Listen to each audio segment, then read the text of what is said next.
Hey guys, in today's video we are going to discover my sappy side because I'm going to tell you about the 6 eyeshadow palettes in my collection that hold emotional value to me. Now I own 5 of the 6 palettes I'm going to talk about, and I intend on keeping all of these 5 palettes because of how deeply emotionally attached I am to them. The last palette that I do no longer have anymore, I just literally gave away a few months ago because after it surviving several rounds of declutter, I finally thought it's time to let go of it. It is actually the first palette I'm going to talk about because I think I want to go in sort of like a chronological order when I talk about these palettes. So the first eyeshadow palette that I had a deeply emotional connection to is, I'll put it somewhere on the screen for you so that you can see, but it's this really old Urban Decay eyeshadow palette. I think it's called the Eyeshadow Box, and it had that beautiful like purple velvety material, and in the center it had this like sort of like sequin cloth sort of thing. I don't really know how to call it, but the packaging is really beautiful, and inside it contained 9 of Urban Decay's most popular eyeshadows. The story with this eyeshadow palette is that it was my first like more trendy, more like mid-range popular type of brand purchase, because I bought this palette in the year of 2013. And let me paint a picture for you. In the year of 2013 though, I was going to get married and I really wanted to make sure that I can do my makeup properly. So I discovered the world of beauty YouTube and fell in love with it thanks to Marlena, the CEO of Makeup Geek, because she was the one who taught me how to do a smoky eye. But because of her, I kept hearing about these like brands that I had never heard of before, because Sephora had sadly just closed doors in the Netherlands.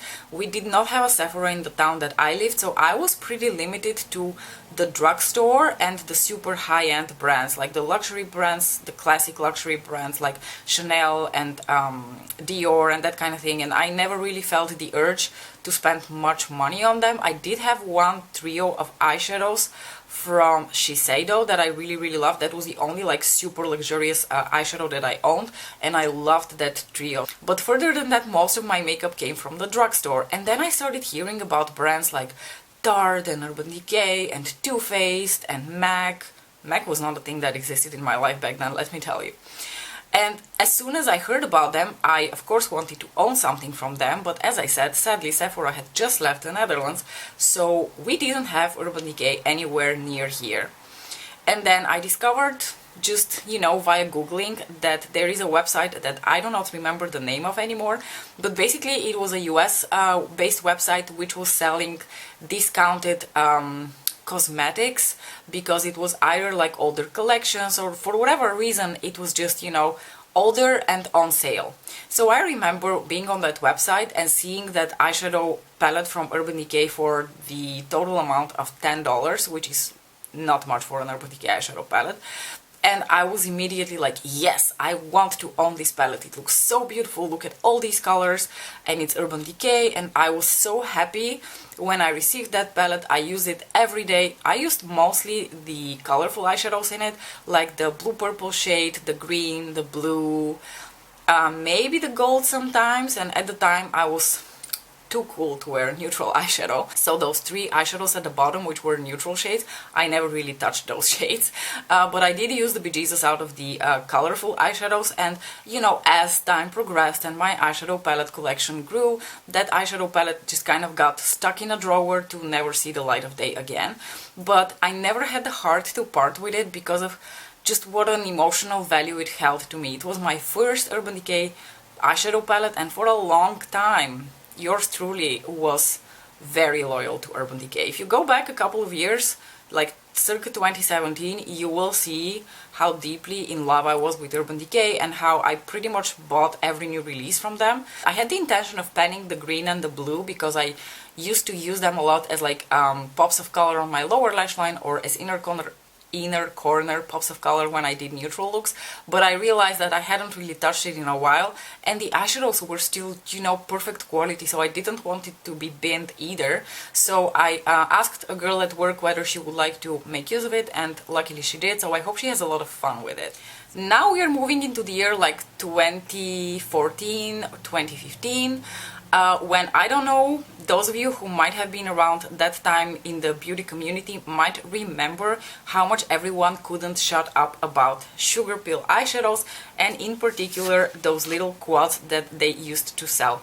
They don't sell these quads anymore, they still sell the eyeshadows individually, but at the time I could get the quads. Now, this particular quad, this is the Heartbreaker quad, comes with 4 eyeshadows, classics from Sugarpill, but at the time very much representative of the colors that I loved wearing the absolute most. Like green, blue, purple, I couldn't get enough of these colors. This eyeshadow over here unfortunately was discontinued. I think they have a replacement for it now or something that is very similar, but this particular shade from them, that is the shade Acid Berry, remains one of my absolute favorites from the brand, and I love this eyeshadow quad for that and for what it represents. So in the year 2014-2015 I was on the precipice of obtaining my PhD titles. I finally had obtained the green light from the manuscript committee that my thesis was approved and I could schedule a date for my defense. My colleagues from the lab organized a little party for me, and then we got together and they gave me a present, and the present was in the form of like an envelope with money in it, but it was earmarked for me to buy something really pretty for myself so that I can remember them. And one of the things that I chose to purchase with that money was the Heartbreaker quad from Sugarpill, because at the time I had really wanted to have it, but Sugarpill was only available through their US website. I had to pay customs and import taxes on the products, I had to pay shipping, so it was an incredibly expensive investment for me to buy this quad. So for the longest time I was actually trying to find more affordable substitutes for these eyeshadows, and I've talked about this before. I had purchased some loose eyeshadows from Concrete Minerals that were in similar colors, but my little makeup heart kept lusting after the Heartbreaker quad, also because Tori, the Biohazardous Beauty, unfortunately she doesn't have a channel here anymore, but Tori kept talking about Sugarpill eyeshadows. She kept using this quad, and I just, like, the drool was all the way down to my feet at that point. I really wanted to own this quad. So when I finally was like, you know what, they gave me this money, it's earmarked for me to buy something and spoil myself, I am going to finally bite the bullet and get myself the Heartbreaker quad. And so I did. So this eyeshadow quad reminds me of the party, of the present that they gave me, of my colleagues from the lab where I did my PhD, and I don't think I will ever be decluttering this eyeshadow palette, because not only does it hold deep emotional value for me, but it's also a product that at this point I would consider a little bit almost like vintage and nostalgic, because these eyeshadow quads have not been made already for years. And alright, moving into the year 2016, I had just started my new job as a postdoc, and I want to say it was sometime around the holiday season of 2016, Urban Decay announced their collaboration with Gwen Stefani, and I went bonkers, you guys. The collaboration was pretty big in terms of like the amount of product that was released. They released an eyeshadow palette, a blush highlighter, bronzer type of palette, several lipsticks, I want to say some lip liners, maybe some brow products, but at this point I'm not sure. And yours truly bought the eyeshadow palette, the bronzer blush palette, and several of the lipsticks. And today I wanted to talk about the eyeshadow palette. First of all, I think this is a beautiful eyeshadow palette to look at. I know it's not everyone's aesthetic, but it's definitely my aesthetic. It's like a very hefty, very luxurious feeling palette. It's a very neutral palette, which at the time wasn't really my vibe, but I couldn't care less because of, you know, the relation to Gwen Stefani. So let me tell you why I feel so deeply emotional when I think about Gwen Stefani, and No Doubt in particular. Back when I was in high school, in my first year of high school, I was in a high school, by the way, which was like, our high schools in Bulgaria have like different profiles. You can have like language profile or like sciencey profile or whatever else. I was in a high school with a language profile, and my primary language was English. So the very first year of high school we had very intensely pretty much only 3 subjects at school. We had occasionally Bulgarian literature and mathematics, like 1 or 2 classes per week. Everything else was just English, English. And for me, that prep year, that they called it the prep year, was like the easiest, breeziest time I've ever had in high school, because I was on top of my game. I knew most of the things that were being taught. My teacher at the time was this really sweet woman who wanted to sort of engage us in a more modern way in learning the language and, you know, approaching it with more interest. So she thought it would be really fun if she asks the kids what is a really like cool band and a really cool song, so that we can play a tape of it and try to figure out what the lyrics are. And to give you some context, we're talking about the mid-90s. There is no internet where you can look up the lyrics of a song. At best, you bought the original album and not like the bootleg version of it, and it came with like a little booklet, and sometimes they would put the lyrics of the songs in the booklet, but not always. And the cool kids immediately told her that the newest shit is Don't Speak by No Doubt. So I remember playing the song, and then we would like pause and try to write down the lyrics, and everyone would be like, oh, I think I hear this word, I think I hear that word. Slowly, line by line, we tried to figure out what the lyrics of Don't Speak are, and that is why the whole Gwen Stefani collection holds such a special place in my heart. And I still have the blush and bronzer palette, I still have the lipsticks. One of them, the shade Wonderland, is one of my absolute favorite reds of all time. Okay, the next palette that has a lot of emotional value to me comes, surprise, surprise, again from Urban Decay. This is the Urban Decay Electric palette. So around the year 20, I want to say 14 or 15, I really can't remember, amidst all the naked palettes, Urban Decay decides to release this palette. Look at these like bold, fun, almost like neon colors in here. They just broke the internet with that palette, because there was the side of like the indie world where these kind of eyeshadows, like for me, these types of colors were nothing new, because I already had stuff like Sugarpill and all of my like loose indie eyeshadow pigments. So to me, color was nothing new. I was like, yeah, been there, done that. I enjoyed seeing the hype, I enjoyed seeing the rest of the world fall in love with this palette, but personally I didn't think I needed it. So for the longest time I just kind of like looked at it from afar, and I wanted to own it, but at the same time I thought it's stupid of me to have it because I already have so many colorful eyeshadows. But I kept lusting after it. And then in the year of 2016, in the month of June, my husband and I went on a trip to Porto in Portugal. And it was my first time visiting the country, and the reason I visited the country was, most importantly, to visit one of my friends, someone that I had done my PhD with, and he came from Portugal, he finished his PhD, he left the Netherlands, and we are still really good friends. He's like one of the most special people in my life. He's one of the smartest, kindest, most amazing people I've ever met. To this day, I think this trip to Portugal is one of the highlights of my holidays that I've ever had in my whole life, and I keep thinking about it. I keep reliving the memories and looking at the photos. One of the trips that we undertook, of course, was to Sephora, because we don't have a Sephora in the Netherlands already for years.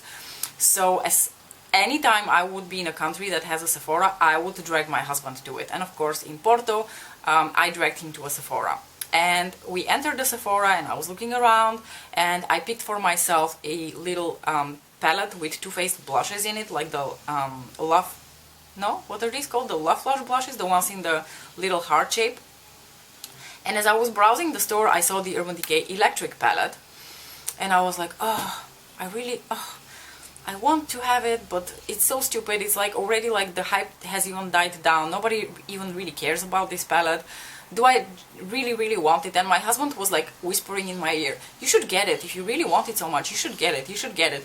And at the same time, the employee who works at the Sephora counter there is like, oh, and by the way, it's on sale for 35 euros. And at the time, the original price of that palette was something in the range of like 55 euros. So as soon as I heard that it's on sale, I was like, fuck it, it's finally my time to own the Urban Decay Electric palette. So now every time I look at this palette, I'm reminded of that trip to Portugal, that trip to Sephora, the amazing time we had there with my friend, and how I came home with a palette that I had lusted after secretly for almost 2 years. The next palette that I am deeply, emotionally, forever attached to. You have to pry this palette out of my cold, dead hands. My Pat McGrath Labs Sublime palette, the Mothership 2 Sublime. And why are you in front of my window, like right at this very second? So let me tell you the story of my Mothership 2 Sublime palette. I had seen my friends on YouTube, such as Melissa, Melissa Gold, talk about Pat McGrath Labs. I remember when her brand was released. I remember when the trio of the eyeshadow palettes came out and the outrageous price she asked for her products. And I was outraged, okay? I was pissed. How can someone have the balls to ask so much money for fucking eyeshadows? Now let me tell you, at the time I was very misinformed and I had no idea who Pat McGrath is. I did look her up. I was like, okay, cool, you're a very important, influential makeup artist. I can get behind that. But I still did not understand how anyone would pay this much money for eyeshadow. But at the time, Pat McGrath Labs was not that popular. It was more of a niche brand and only a few people, even on YouTube, talked about her products. But Melissa kept talking about them. Karen from Karen Harris Makeup kept talking about her brand. And I was mostly curious. So in the year of 2018, I am deeply pregnant, my hormones are raging, my brain is making all sorts of irrational decisions, and my husband had just started a new job and he told me that as a present for himself, he's going to buy himself a PlayStation. I jokingly told him, and what's in it for me? And then he said, well, you can pick something that you would really like to have, even if it's really expensive, and I can get it for you as a gift. And I was like, there's this like really expensive eyeshadow palette that I think will probably be a disappointment and I will regret buying it, but I'd really like to try it. So I got, after asking around for opinions on which palette would be the best for me, and at the time she had just released the Bronze Seduction palette, and the Bronze Seduction palette had been sold out. The Decadence palette was a limited edition, had also been sold out. So basically the only 3 palettes available to me were 1, 2 and 3, and I kept like thinking which one would be the best for me, and I already had the feeling that Sublime would be the best because I was immediately attracted to that green shade. Don't think you don't know how the Sublime palette looks like, but let me open it up just so we can drool over it one more time. My baby. So the Sublime palette arrived, I immediately did a first impression video, and I remember liking it, but I don't remember being crazy about it. And then over the course of the next like few weeks or months, I started experimenting with it. I started using the VR Nectar shade. I started layering it over other things. I did green smoky eyes with the shade over here. And I fell deeper and deeper and deeper into the rabbit hole, to the point where 2 months later, about a month before my due date, the Bronze Seduction palette came back in stock, and I bought the Bronze Seduction palette as well. And that was pretty much the end of it. At that point I had already decided that I am going to own all the rest of her Mothership palettes. I think by the end of the year I already had scored Subversive and Sublime on one of her 25% sales. But this is my very first Pat McGrath Labs palette. This is the palette that made me fall in love with Pat McGrath, with her brand, with the way she thinks about combining eyeshadows together, with what she taught me about eyeshadow. Never in my life before had I ever thought about layering eyeshadows to create different effects. Before that, you would just have like metallic eyeshadows and some of them would be duochrome, so you would put them on your lids, but never in my life had I thought about layering things. Also because very emollient metallic shades don't really layer very well over top of each other. You need a very specific type of formula, something like her VR shades, to really be able to create those like layering effects without the eyeshadow turning very textured on your lids. I have very deep feelings for this eyeshadow palette. Again, you would have to come and fight me in my grave to pry it out of my cold dead hands. She's coming, you know, together with my KitchenAid and my Miele dishwasher. We are all going into the family tombs. There is only one palette over here that I would really like to talk about, that I am also very deeply emotionally attached to, and it just gives me all the feels when I look at it, and every time I use it, like my heart overflows with love. And this is my Natasha Denona Gold palette. This palette was a present from one of my friends here on YouTube. Her name is Bia.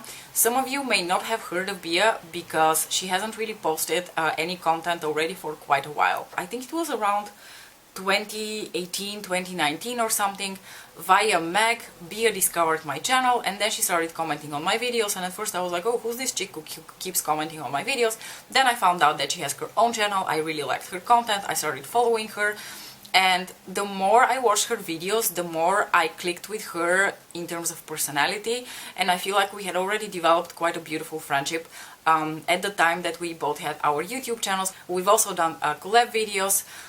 If you go back into my YouTube channel, you will see that the two of us have a Project 5 Wears on the Subversive palette. Maybe we have other videos together, but off the top of my head I can't remember. And at one point Bia just kind of like disappeared off the face of the earth. She stopped posting on her YouTube channel, she stopped posting on Instagram, and for the first few weeks I was like, okay, you know, I've done this before, you know, holidays or for whatever reason I'm not feeling like it, so I didn't really read too much into it. But then as the weeks passed by, I started to get genuinely worried that something bad had happened, and I just wanted to make sure that she was okay. So after some days of consideration, I thought, okay, you know what, I'm just going to write to her on Instagram, and I wrote to her something in the lines of, hey, I noticed that you haven't posted anything in a while, you don't have to tell me what's going on, but I'm genuinely extremely worried, I really miss you, so if you could just like drop me a line that you're doing okay, that would be enough for me. And then she ended up responding.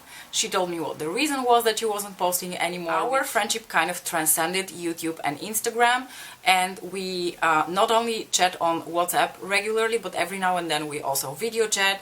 Now, a few years ago, Natasha Denona was a brand that I hadn't tried yet, and from conversations she knew that I was low-key lusting after the gold palette, but I didn't have it in me to actually purchase it. So at one point, I want to say it was around the end of 2019, she was like, hey, I have sent out a package for you because I saw something and it had your name on it. And I was like, sure, that's, you know, really, really sweet. And never in a million years did it cross my mind that what was going to be in the package when I opened it was going to be the Natasha Denona gold palette, okay? My jaw literally dropped, I was speechless for a couple of minutes, then I shed a few tears, and then I called her to tell her that she's crazy, because never in my life have I ever received such an expensive gift from someone who hasn't even met me in real life. And I gotta tell you, if you tell me, like, I can say out loud that I have never met Bia in real life,